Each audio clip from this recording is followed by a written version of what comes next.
জানো, তোমার এত সব নিস্পৃহ নিরাসক্তি আমাকে ভীষণ পোড়ায়। একে কি বলা যায়? ঈর্ষা? তোমার সেই আরাধ্যা হতে না পারার? জানি না, তবে জানো কি, আমি কি ভীষণ করে টের পাই। আমি অনেক গভীরে জানি আমি তোমার কেউ না, একেবারে কিছুই না। যেন বুকশেলফের সবচেয়ে নিচে রেখে দেওয়া বইটার মতন, অথবা পড়ার টেবিলের এক কোণে পড়ে থাকা খুব অবহেলায় হয়তো দু একটা পাতা উল্টানো, তারপর তারপর ছেড়ে দেওয়া ধুলোর সাম্রাজ্যে। এই আদিম বিরহ, তার চেয়েও আদিম প্রেমানুভূতি,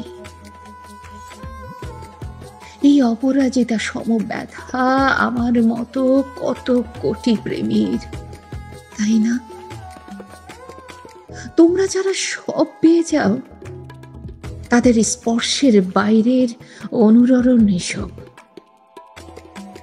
না, চাচ্ছি না কিছুই। আসলে আসলে চেয়ে লাভ নেই, লাভ নেই। কারণ জানি এই নৈবেদ্য কেবল তোমার এক বেলার চায়ের কাপের নস্টালজিয়া হবে। হয়তো কেবল আত্মঘাসায় আরো একটু সাজিয়ে নেবে নিজেকে।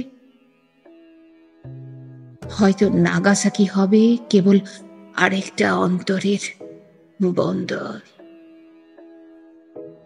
ব্যাস, এই তো।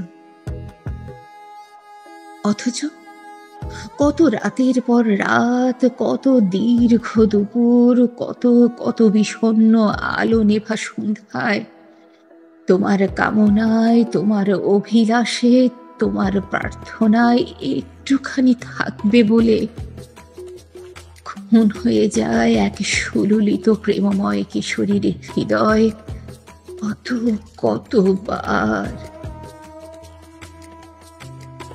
ডালিম দানার মতো থোকা থোকা রক্তে ভাসে তার সাজানো উঠোন।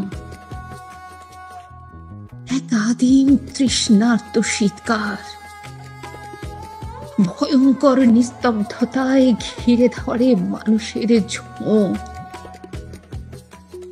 পাঁজর ছেঁড়া দীর্ঘশ্বাস কাতরে ওঠে। হে প্রিয়তম, তৃষ্ণা আমার, আমায় কেন চাইলে না আরেকটা বার? এনে দিতাম, পারতাম তো।